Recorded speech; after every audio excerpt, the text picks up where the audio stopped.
Mateo, bienvenido a Radio Viamonte. ¿Qué tal? Hola, gracias por el llamado, qué gusto y qué honor. No, por favor, el placer es para nosotros de recibirte aquí en Los Toldos. Y bueno, primero, la verdad que maravillados por tus palabras cuando se presentó el diccionario mapuche. Ahí estuvimos mirando el video. Qué gran responsabilidad, ¿no? Y un hecho, decíamos, histórico, por cierto, para lo que es la ciudad de Los Toldos. La verdad que yo creo que lo dije ahí en el video, porque para mí fue una de las cosas más lindas que me tocó hacer. Y cuando digo me tocó es porque el azar y la suerte que tuve de poder dedicarme en la vida profesional y la vida, llamémosle académica, estudio, qué sé yo, a algo que tiene que ver con el conocimiento, con la promoción de la lengua, y poder haber colaborado para que este diccionario suceda, fue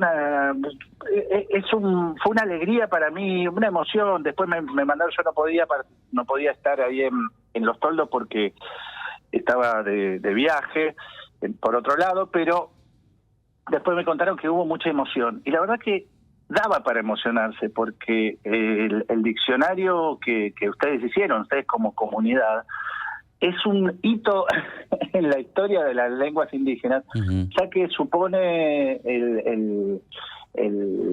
la punta del iceberg, digamos, una huella intergeneracional para que esa lengua tan rica quede para sucesivas generaciones, para que se conozca, se reconozca, para los que no somos originarios de esa lengua, la conozcamos, la reconozcamos. Por eso también me pareció sumamente un hallazgo el nombre que le pusimos al nombre. Cuando digo pusimos, es la comunidad toda, que compartir el conocimiento. De eso se trató el diccionario mapuche.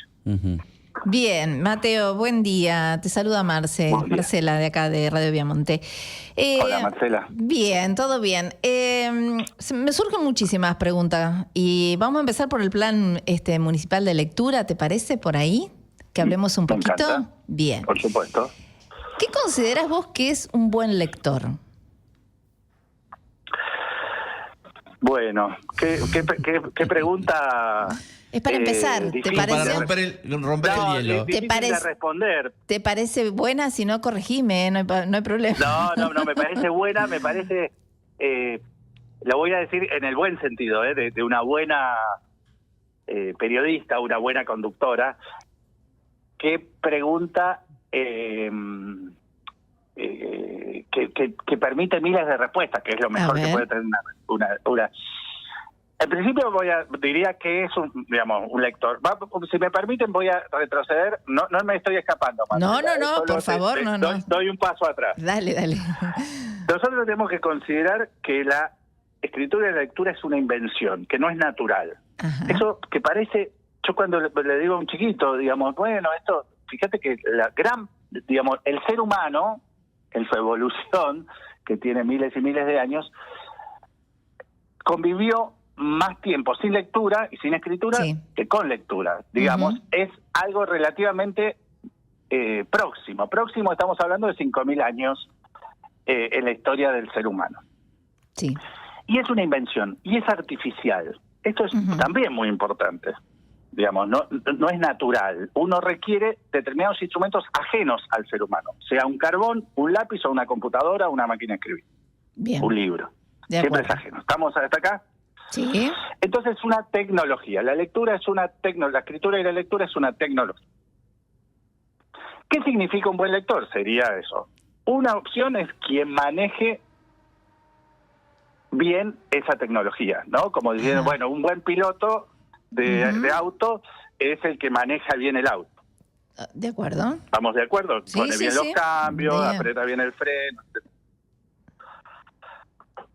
Pero también nosotros podemos pensar, y ahí iría mejor mi respuesta, ¿sí? Que un buen conductor, o un conductor, siguiendo con la analogía del auto, sí, es el que mejor te lleve a destino. Bien, muy bien. Entonces, en realidad la lectura, y en ese sentido te diría ¿qué consideraría yo a partir de tu excelente pregunta? ¿Qué es un buen lector? Un buen lector es aquel que te lleva a nuevos libros. ¿Y a quién lo lleva? A él mismo, o mejor, más que nuevos libros, nuevas lecturas. Bien. A él o a su comunidad. Es decir, la lectura, lo más interesante que puede generar son nuevas lecturas. Es decir, que te lleve a destino para volver a salir de viaje. Claro. Si a vos te dicen, mirá, este viaje que vamos a hacer, vas a ir al lugar que vos proponés o el que vos querés, pero va a ser tu último viaje, y decís, bueno, mejor no me lleves. Claro, mejor me quedo. La lectura es lo mismo, digamos, un buen lector es el que propone nuevas lecturas y nuevos viajes. Bien, bien, excelente tu respuesta. No, porque viste que solemos decir, yo soy docente y a veces decimos lee menos, los chicos leen menos. Es cuestionable eso porque tienen otras formas de leer, a lo mejor no libros, sí, sino que leen desde una pantalla. Y ha cambiado esto de qué es un buen lector, porque antes considerábamos, o el común de la gente consideraba que un buen lector es aquel que leía muchos libros. ¿Se entiende, Mateo, por dónde iba mi pregunta? Pero yo coincido con vos que esto de terminás un libro y tenés ganas de leer otro, a lo mejor de otro género o otra inquietud diferente, yo estoy de acuerdo con vos que va por ahí esto de ir abriendo la cabeza en un montón de áreas. Exactamente. Ahí ahí pensaba otra cosa desde nuestro rasgo de colegas docentes. Ajá. Justo ayer anoche, doy clases de lingüística, ¿no? No importa. Pero, digo, justifico por qué voy a decir esto. Y estudiaba, digamos, algunos padres fundadores, como se les llama, de la lingüística. Uno, el semiólogo norteamericano Charles Peirce. Perdón las citas y todo eso, pero voy al punto. Y una de las cosas que planteaba este autor norteamericano de principios del siglo XX, digamos, es la idea de la experiencia. Y la experiencia, decía, en realidad no habla tanto del pasado, como uno piensa necesariamente, bueno, sí, ¿qué significa una experiencia? Bueno, alguien que vive mucho. Sino del futuro, es decir, ¿qué se hace con eso? Claro.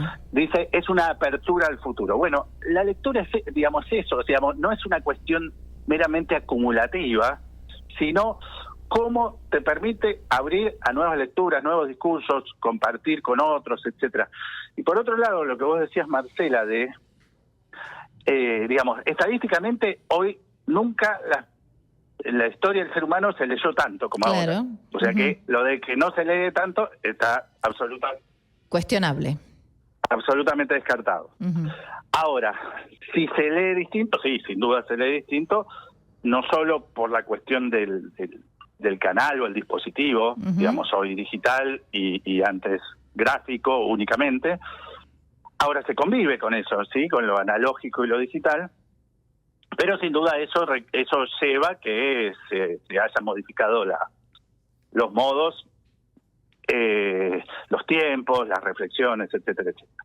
¿Eso significa que es mejor o peor? Bueno, lo podemos analizar. Muy probablemente haya cosas que son mejores y otras cosas que son peores, según que uno considera que es mejor y que es peor. Es ahora, parte de la humanidad. Claro, así nos pasa siempre. Aunque debemos considerar que, más allá de los miles de problemas que podemos tener, como humanidad en este tiempo, nunca se vivió tan bien, digamos, en el sentido de más tiempo, con mayores posibilidades, etcétera. Eso en general, ¿no?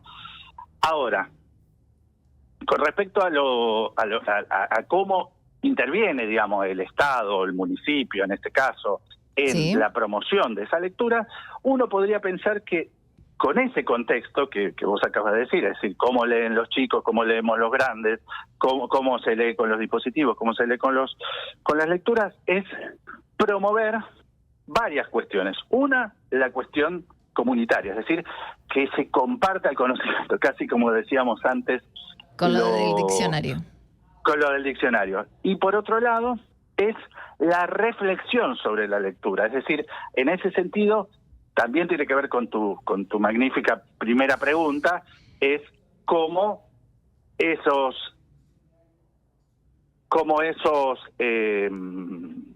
lecturas que se hacen puede generar nuevas lecturas. En ese sentido es un poco lo que se nosotros propone estamos desde el queriendo plan. hacer desde el plan. Bien. ¿Algún otro plan de acción en cuanto a valga la redundancia, a este plan? ¿Algo a corto plazo que se propone hacer desde el municipio? Sí, bueno, en realidad son muchos las acciones, porque son acciones. Muy puntuales. Es un plan, como cualquier plan, supone estrategias, cosas, sí, pero y supone acciones. Esas acciones tienen que ver con, fundamentalmente, generar espacios de lectura.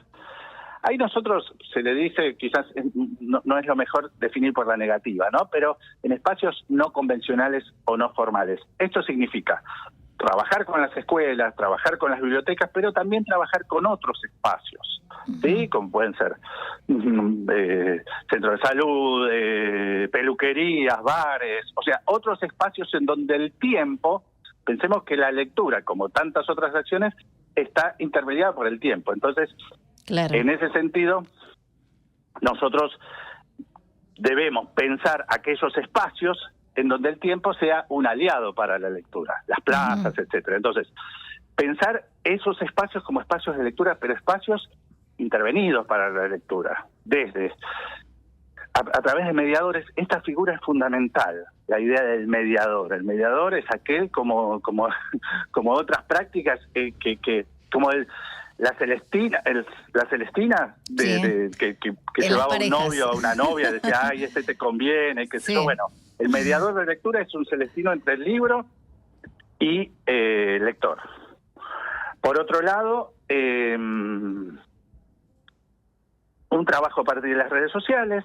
Por otro lado, un trabajo muy importante a través de acciones concretas de promoción de lectura a través de estos mediadores. Y por otro lado, también acciones, le pongo este nombre, pero quiero que se entienda que va en consonancia con todas las otras acciones que acabo de decir. Acciones destacadas, es decir, quizás cuestiones que tienen que ver con géneros literarios, cuestiones que tienen que ver con participación de escritores y escritores nacionales que compartan estas propuestas en el municipio, que visiten el municipio. Y otra acción muy importante tiene que ver con las capacitaciones. Un docente, un experto en determinada práctica, narración oral, un género literario, proponga a docentes como vos, profesionales de la salud, el personal municipal, etcétera, etcétera, que participemos de esa capacitación. Cuando decimos capacitación, tenemos que pensar, no es una persona unidireccionalmente que le está dando, sino que nos encontramos quienes tenemos intereses comunes para compartir esa experiencia, esa capacitación de, ejemplo, narración oral. Claro, bien. Bueno, muy bien, muy interesante, Mateo. Le deseo desde como docente, pero también como lectora, que este plan sea realmente todo un éxito. Genial lo del municipio y lo tuyo, para poder encauzar de alguna manera esta lectura, ¿sí? Y que, bueno, que este programa Viamonte Lee sea muy productivo para todos. Que así sea. Bien. Mateo. Bueno, muchísimas gracias por las palabras, muchísimas gracias por el interés en esto, y estoy seguro, no por mí ni por quienes estamos colaborando, sino por ustedes, que esto va a ser así un éxito. Y el éxito que es que se genere nuevas lecturas. Claro, justamente de eso se trata. Te mandamos un cordial saludo, un abrazo, gracias por atendernos, y bueno, no va a faltar oportunidad que nuevamente te volvamos a llamar en algún otro momento. Gracias nuevamente por este gesto. Cuando quieran, acá estamos. Gracias.